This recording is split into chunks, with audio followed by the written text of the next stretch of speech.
everybody, it's Jesu Otaku, J.O. here with a couple more cast members from the Fruits Basket radio drama. First take, and I've already messed up the name of the show. I are good director.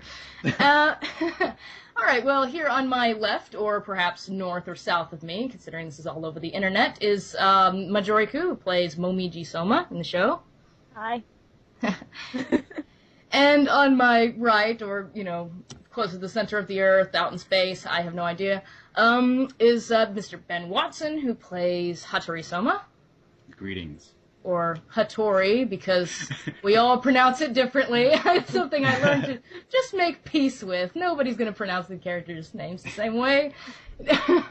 Alright, we will get to that. So, okay, I guess the first thing I'll ask about is how you first came to know about the show, and the audition process, getting your part, all that good stuff. You know, where did you first find the role of Momiji? Majoriko, you can start. Well, I actually prefer to do radio plays because they require more acting. Like, you're allowed to act without the constrictions of trying to lip sync at the same time. Mm-hmm. So I was just browsing one day and I saw Fruits Basket, and I liked the beginning of Fruits Basket. So okay, when you say browsing, wait, what site did you find it on? Or I on the Voice Acting Alliance. So. Right. That was actually it's interesting. You're one of about, I would say, 3 or 4 people in the cast that came from the Voice Acting Alliance, because I just kind of thought I would toss it out there. That wasn't the main audition venue I had, but I'm so glad I did, because I found some amazing people on there. Yay. Yeah. So, and I think I contacted you about the role fairly in the middle. It wasn't super early. It wasn't as late as. It's funny. I guess I go ahead and spoil future interviews, but that Heather and Evan were some of the very last people cast. You guys were kind of in the middle, and then Kyo and Shigure were cast like first day that auditions went out. I think something like that. Well, first 3 days, something like that. So yeah, funny world. What about you, Ben? I've been following the various channel awesome contributors for a long time on that guy with the glasses, probably since 2009, which I guess isn't that long of a time.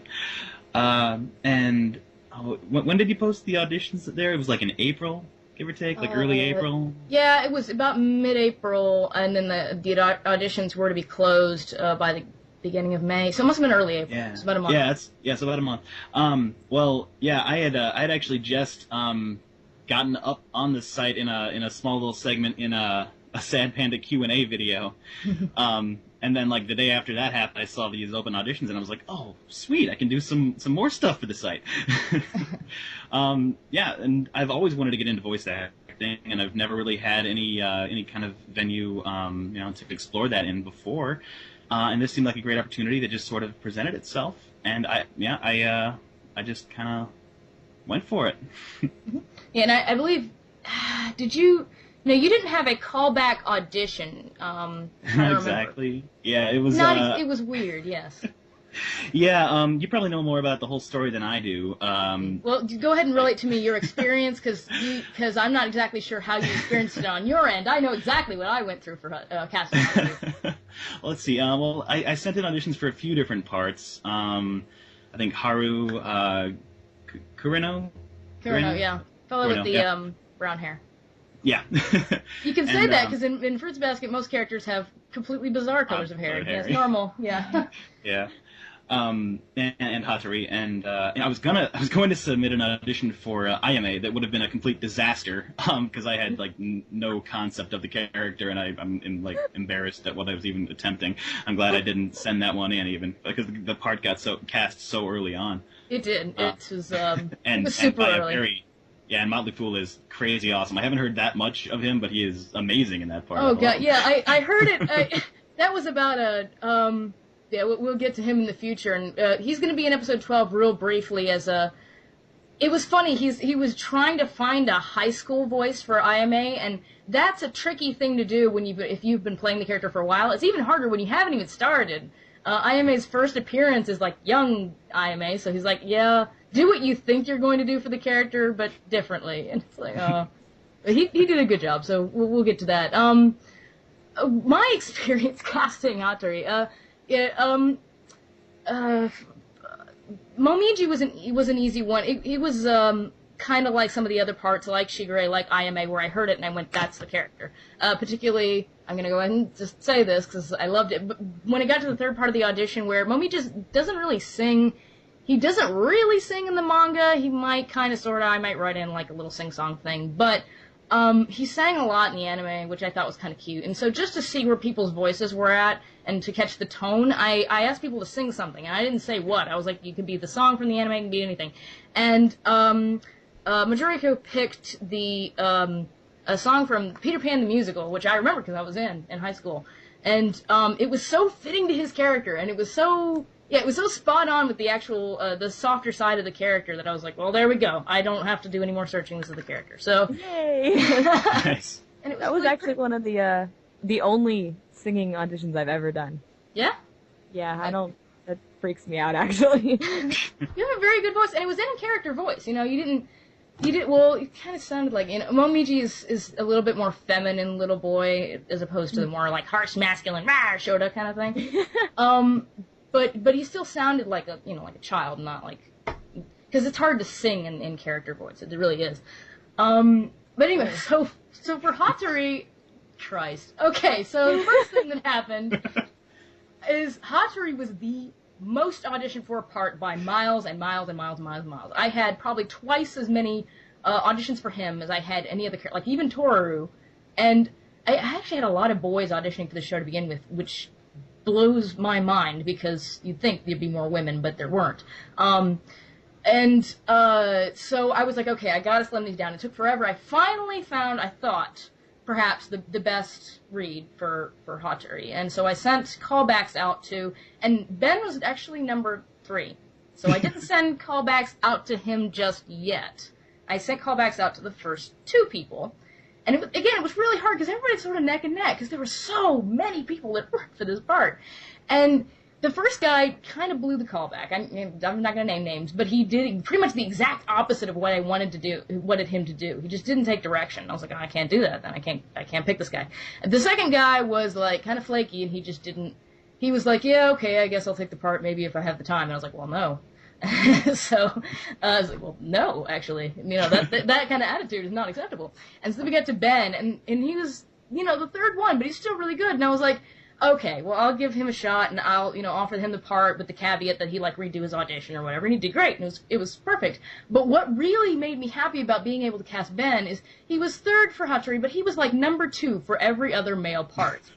And it made me so upset that I was like, I can't cast, he's like, he's so good, but he's so, I can't cast it as anything, it's really close. And yeah, the entire audition process was a little heartbreaking, there was a lot of really close stuff. So I was really happy I was able to give him this part, because you could have fit in a lot of different roles. You're really, really talented. So yeah. Thank you. So that was fun. Okay, so next I guess I'll ask about what was your knowledge of Fruits Basket, the story, the anime, the manga, anything like that, going into the audition process, and has it changed since then? Did you do more research? Did you decide to do less? That kind of thing. I guess we'll start with Ben this time. Oh, yeah, sweet. Okay. I really knew nothing about Fruits Basket. I'd seen, copies of the anime in stores. I'd seen the manga in bookstores.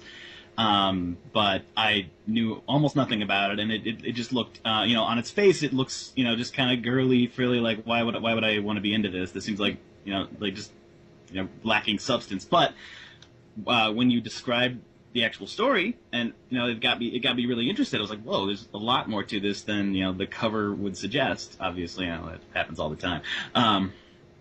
But yeah, so I haven't gotten around to reading it. I'm still trying to keep myself a little bit in the dark about the story, just because I want to I don't want to anticipate everything that's going to happen to my character. I want reactions to things to be as genuine as possible.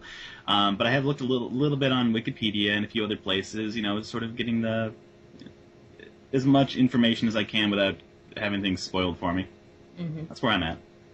Neat, cool. Majoriku? I actually was totally into the manga when it came out. I loved it. It was beautiful. And then I'm not going to spoil anything, but I got to a certain story arc, and I got really angry because, okay, I was really young when I read Fruits Basket, but my pairing, let's just say, they didn't work out well. I see. I got really mad, and I refused to read the rest of the manga. So, I'm actually in the dark for about halfway through. I don't actually know what happens at the end. Yeah, I see. At all. But I'm gonna pick it back up eventually once I get over it. I've seen the anime. I don't really like the anime. I'm sorry, anime fans. That's okay. Why do you think I'm making this? You know, actually, I don't know how much I've spoken about this, but my background with the show is people are like, did you just really not like the anime? I loved the anime when I first saw it. When I was a little younger, I was like 14, and I completely wore it out. Like, I had the DVDs, and I watched it all the time, and then I decided to read the manga, and the anime is not bad, but there's not anything in it that wasn't better in the manga, yeah. All the good things about the anime are pretty much directly related to the fact that it was adapted from the manga, and all the bad things about the anime were completely original, were like, Daichi's idea. The director's ideas, like the sequence that, if we have gotten to this point in the radio drama, so you can listen to it and notice that it is not there when Uo and Hana visit the family, and in the anime it's like a yakety sax montage of people running into people and them transforming and trying to cover it up, and it really, like, it's not funny and it's kind of weird. And it implies that Uo and Hana are complete idiots for not noticing, this sort of nonsense. And yeah, and the manga's not there. It's like people act like normal people. They go to their house, they play cards, and there's actually kind of an interesting, there's two interesting bits of foreshadowing regarding the darker side of Shigure and Akito's relationship, and this cute little story about Toru having this hat that belonged to, somebody from her past, so we don't know who it is. And those were both cut from the anime to make room for a silly, happy, fun, transformy time. So yeah, that's kind of my opinion on it. It's not bad. It's just there's nothing in it that isn't better in the manga. So there you go. I agree. But yeah, let's see. I guess my next question is, how are you most like your character? How are you most unlike your character?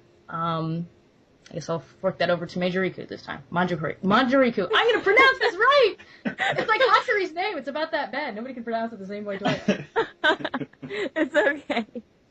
Well, I actually am a Year of the Rabbit, so that's cool.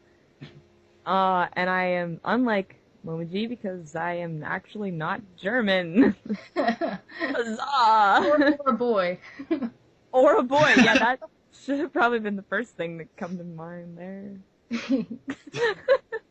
Oh, it's the internet. Well, yeah, I play more young boys than, dear God. It happens. So what else? Anything else spring to mind? I'm cute and adorable. Yay! No, I am actually very small, and I am mistaken for a 12-year-old often, so I guess that sort of counts. That counts, it counts. Momiji is much older than he appears to be, so. Very true. Oh, I guess that's a minor spoiler, but not really. It's been implied. It's like, why is he so flirty? Isn't he 10? No. But, okay, Ben, what about you? Well, I too am cute and adorable. Just like Hatori. Yeah. Well, really, I think I relate to him in a lot of ways. I'm pretty soft spoken, and I like to think I have a dry sense of humor. I don't make friends with strangers super easily, but when people get to know me, I have pretty strong bonds with them, that kind of thing. Yeah, I think I'm pretty close. I'm not a doctor. I don't have the whole cool brooding emo hair thing, but yeah. other than that, and like all other physical appearances, we have a lot in common. Mm-hmm. Yeah, at the time we're recording this, now at the time it's been released, then episode 11 and 12 should be out, but at the time we're recording this, only episodes 9 and 10 are out, and so the hair, Hatori's hair has been commented on, and there were a lot of comments saying, he has emo hair. It's like, come on, really? And I'm like, he has a good reason for it. I'm like, okay, normally I would, supplant you that. But no, he grew his hair out for a reason.